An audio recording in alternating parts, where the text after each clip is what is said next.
Hey guys, and welcome back to another video. Today we want to take a look at my own Pekka Yeti Smash army, I would call it, because after the Pekka got the buff slash the new level in the last update, I kind of figured out that Pekka are actually pretty strong. But I still like to bring a couple of Yetis because I feel like this combination is pretty powerful, and if you bring only Pekka, sometimes there's something missing, I feel like. So this is going to be the army composition. I'm running a lot of super wall breakers because it's a lot of fun doing like a small queen charge in the beginning. So I will show you guys exactly on how I will pull those queen charge Pekka smash attacks off, because at least I so far did not see anyone else do it on YouTube. I know that a couple of Asian players like to running this, so that's kind of where I have this idea from of the overall setup. Now I will try to explain to you guys today exactly how you can pull this off. So the first thing is, most of the time, it's kind of as a queen charge hybrid entry. But instead, at some point, you're adding the Yeti Smash instead of the hybrid. That's kind of the main idea. So what I do over here is, we have overall a lot of rages. So when I do a normal Yeti Smash attack or like a Pekka Smash attack, I have the problem that I cannot really use all of my rages effectively, because when I push into the base, it makes no sense to drop 3 rages back to back because it's not that effective. Like, you can get way more out of your rages. So what I do instead, I add a small queen charge to this. If there's not too much splash damage around, so for example, if you don't queen charge a Townhall, if you don't queen charge a multi-inferno tower, things like that, then you can just add the warden. What this does, it makes sure that your queen is getting through all of those things way quicker, which in the end is resulting in less time fails. So for example, on this attack overall, I used like 3 rages to get through the beginning, which is quite a bit, don't get me wrong, but it's paying off huge, because in most of the Pekka smashes, especially when you do a queen charge or a queen warden walk in the beginning like I do, it's like you do not need that many rages, and you guys see that in a second. So first we use the one super wall breaker, now we're using the double layer wall break to get into the first section, and then using the jump spell to get access to the core. So the next thing on this army, which is awesome, is you can basically never 1-star, because you always have the safety Yeti blimp. But the next thing, which I feel like a lot of people really underestimate, is the power of the combination of the Royal Champion and the Yeti blimp on the back end. Normally you have the Royal Champion kind of jumping around the Yetis and the Pekka on the back end of the base and trying to clean everything up. But with the Yeti blimp, you can take out danger zones for the Royal Champion. So for example, if there's a single Inferno Tower, you can easily take that out with the Yeti blimp, because single Inferno Towers typically are really tough to get through with the Royal Champion, especially if there are any ground skeletons. So this Yeti blimp added anywhere basically is a huge support, and then in the end, most of the time, the troops are just going to clean that up. So on this attack, it looks kind of close, but to be honest, we have the queen, we have her abilities still left, we have the baby dragon, we have a ton of healers, we have the warden alive, so there are still quite some things alive. And this strategy is working for me personally really good. I'm using it on one of my accounts to push a little bit. And it's so far I had great success with that. And I will show you guys obviously a couple of more things, especially like how do you attack ring bases and things like that in a second. And like I will try to explain to you guys. Hopefully we get a ring base, and that's basically it. So that was the first attack. So let's take a look at the second, and let's take a look at how you guys can always do those queen charge Pekka smash attacks, because they're so freaking powerful. And it's adding this little bit more extra fun into this strategy, because you do a queen charge in the beginning, at least for me personally. So this is the next base, and yes, I freaking know that like the walls of this base are trash. I don't know, this guy does not like farming walls. I guess that's what we all learned. But still, the base layout itself is I guess most of the key defenses are maxed, like Scatter, Eagle, Expose, things like that. And I think pretty much the base is maxed pre-update, except the walls. And since this is a common layout, I want to share with you guys how we can easily wreck bases like this. So first thing, obviously, once again, a queen charge. I really like to do queen charges for the clan castle if it's possible, because the clan castle is really annoying for the Yeti smash, because it's kind of splitting up the Pekka and you're kind of like your ground push and the queen most of the time, which is not the best thing to happen.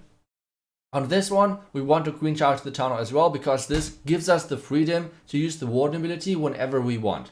The next thing is, what I want to do is I want to wall break into the town compartment, and then I want to use the jump spell and the core to kind of lead everything back together. So that's kind of the overall idea. Let's see how good this works. So first off, the push so far is going great, I guess. We have to use the freeze at the top side, and now I'm kind of scared of my queen going the wrong way, so we have to invest one wizard at the top side to make sure that she's actually going the right way. And now she's stepping inside. We got the right wall open, and now with the jump spell on top of the air defense, we should get everything back together. We have one more super wall breaker. They're pretty key on this attack, so they're pretty nice to have. The next thing, what I'm doing is wall breaking over there. I have to use the queen ability, I think, because she was pretty low. And now everything in there. That's kind of it. And once again, since we have the Townhall down, I'm using the combination of the Yeti blimp and the Royal Champion for the backend to push basically through everything. Now the jump into the core, but sadly my queen is deciding for another option which she wants to go for, which is kind of unfortunate. So yeah, we kind of have to react on this part. My troops are walking around the bottom side.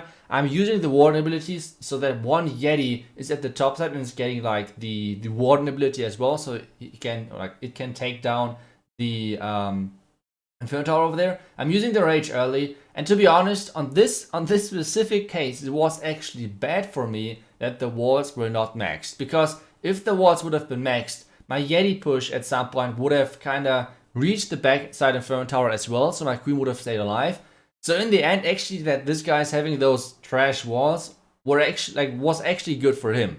But either way, like I said, with the Royal Champion and everything, we can easily overkill the base. And like I said, defense-wise, the base was nearly maxed, at least pre-update, or was maxed. So the base was not bad at all. It's a pretty common layout out there, and this is how we can easily wreck this with the Queen Charge, Pekka Smash. And let's take a look at one more base and see if we can figure out how to attack this one as well. And you guys already can see the idea behind the attack, right? Like doing the Queen Charge, and then trying to add the Pekka Smash at some point. This is kind of the idea always. On this attack, on this specific attack a second ago, it was not the perfect presentation, I guess, because the Queen was not going as intended. But let's take a look at this base. And this base is a Qualifier base. I think this is one of the Nishang Dance bases, which they used in the Qualifier like 2 qualifiers ago, or 3 qualifiers ago, I think, to qualify for Worlds. And so the base should not be too bad. So what we're doing over here, once again, we're doing a Queen Charge, and then later on, as soon as we know where our Queen is going, we're going to add the Yeti Smash. On this base, in my mind, what I was planning is I want to Queen Charge into the multi-Inferno Tower compartment. Then my queen is going to like kind of go for the right side, and then she's walking back to the left, and then that is the point where we can add the Yeti Smash. So that's kind of the idea, like the Pekka Smash, I'm sorry. Now she's going to the right as intended because of the trash and all of the buildings on the outside, and now she should slowly but surely get back to the left side, like over the scatter, the sweeper and everything, and then she can get into the Townhall with adding the Pekka Smash from the left side. That's the idea right now. I have to use the rage, I have to use the warden late, or like I added the warden late, because like I said, if you charge into a multi-Inferno Tower or into splash damage, you always have the risk of the healer switching. That's why I added the warden kind of late. To be honest, the scatter shot is still there, but luckily the healers are being kind of smart and not switching too often. Now I'm adding the king on the left side, and once again, you guys can see we're investing a ton of spells into this beginning, and it's most of the time worth it. Now we're adding the Yeti Smash and everything. We're adding using the King ability. The Super Wall Breakers are actually helping us a lot to get access into the first Townhall compartment, and then we can use the jump on the back end. Now the Rage, now the Warden ability to keep everything alive, and this is a great entry because everything is getting funneled into the top side. And now the only thing we have to do is first place the jump, which is great. And then as soon as the Royal Champion is going for our Pekka or for our Yeti Smash, or like our Pekka or our Yetis, we can add the Royal Champion in the top side to push everything back inside, and then this base should be basically wrecked. So we still have the Yeti blimp. I haven't really thought about that at this point, so I think we could have done this way earlier, but I was just like not really sure where to place it.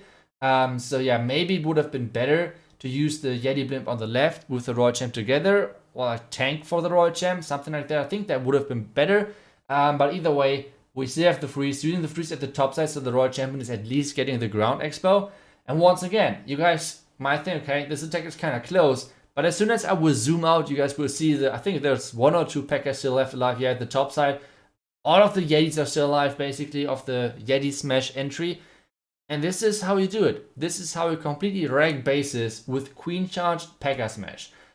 On ring bases, it's even easier. You start the Queen at some point. Sadly, I didn't got any ring bases, but you start your Queen at some point, let her walk into the ring, add the Yeti Smash at some point, and then just put the Yeti Blimp into the Townhall with the Warden ability. It's super freaking easy, this strategy, to pull off against ring bases. Those bases are most of the time a little more tricky because it's not that easy to find the good Queen charge in the beginning.